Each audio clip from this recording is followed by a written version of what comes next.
Thank you so much. I have Vivek Ramaswamy here with me. Thank you so much for being here. It's good to see you, Dana. Were you expecting the incoming that you got tonight? You know, it was an honor. I took it as a badge of honor as the 38-year-old outsider in this race who's never been in a political debate to be at center stage and see a lot of establishment politicians that threatened by my rise. I am thrilled that it actually gave me an opportunity to introduce myself to the people of this country. We're just getting warmed up, and I'm really thrilled with how it went. I want to play for our viewers a moment that you had with Nikki Haley about foreign policy. Got it. You are choosing a murder over a pro-American country. First of all, Mr. Ramaswamy, you have 30 seconds. Mr. DeSantis, Nikki, I wish you well in your future career on the boards of Lockheed and Raytheon. You know, I'm not on the boards of Lockheed and Raytheon. And you know, Boeing came off of it, but you've been pushing this lie. You've been pushing this lie all week, Nikki. You want to go and defund Israel? You want to okay, let me address that. I'm glad you brought that up. I'm going to address each of those right now. This is the false lies of a professional politician. There you have it. Your watch, so the reality make America less safe. You have no foreign policy experience, and it shows. And you know what? The foreign policy experience. You don't have foreign policy experience, and it shows.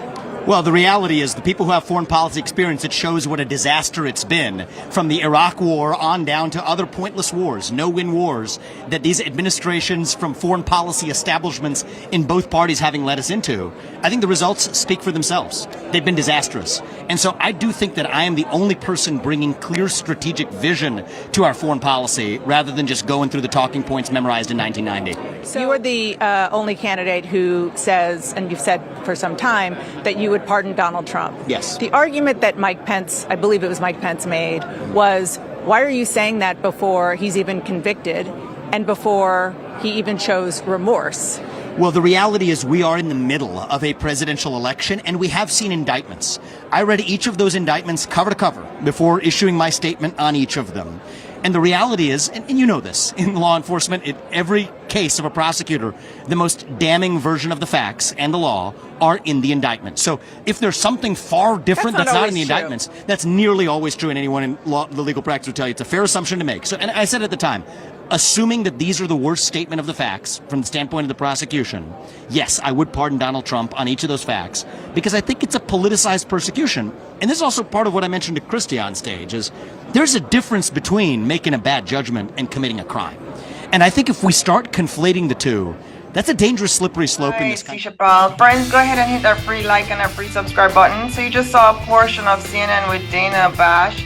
She was talking to Vivek Ramaswamy. That was after the second debate. And what Dana showed us was one of the heated part of the debate.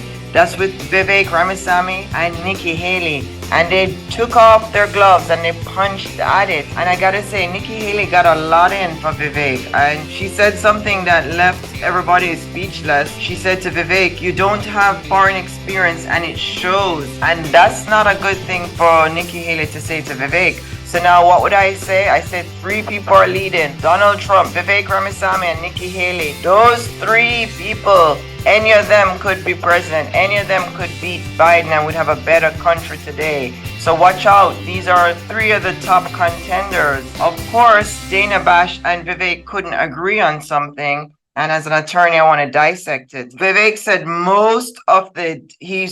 Vivek said he would pardon Trump. And Mike Pence is saying, why would you pardon Trump when Trump not even, need a pardon today? And Vivek saying the indictment is so damaging that after he read it, he would pardon because he's saying most of the indictments, that's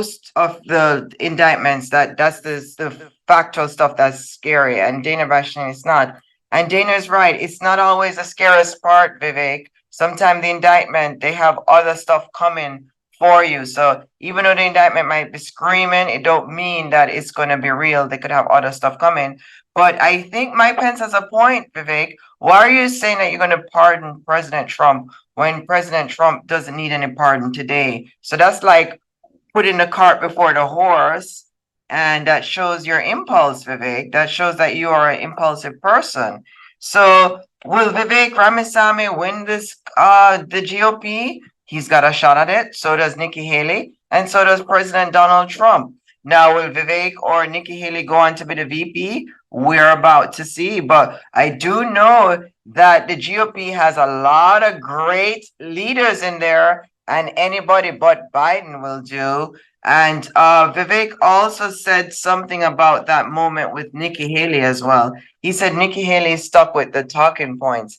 And Nikki Haley, everybody loves Nikki Haley. Nikki Haley articulates well, and Nikki Haley is, even though she's worked in government, Nikki Haley is like one of the real, true moms and career women in the United States that actually understand both what it's like to work a job and both what it's like to be a mom or a family person. So that's why a lot of people are renaissance, like putting on to Nikki Haley. Nikki Haley has this strong personality that I think that everybody is drawn to, because Nikki Haley understands life. Nikki Haley actually live life in America, being a mother and being a career woman. So she understands what it is to wear two hats. And then because of that, we know that she'll understand us when it come on to parenting and careers. And we need somebody to go ahead and balance that $33 trillion budget. It is out of control. And I tell people 3 things you need to do in case we don't get the government we want. You need to start investing in yourself. You need to invest in social media. Get yourself a YouTube channel. Get yourself a Facebook page. Get yourself an Instagram page. Get yourself a TikTok page. You need to start a shop on the internet and make $3,000 a month. But this $33 trillion that's owed, we're not coming out of this recession anytime soon, or this inflation. So look out for yourself. You are number one. Improve your life by working a part-time job in the United States through the internet on social media.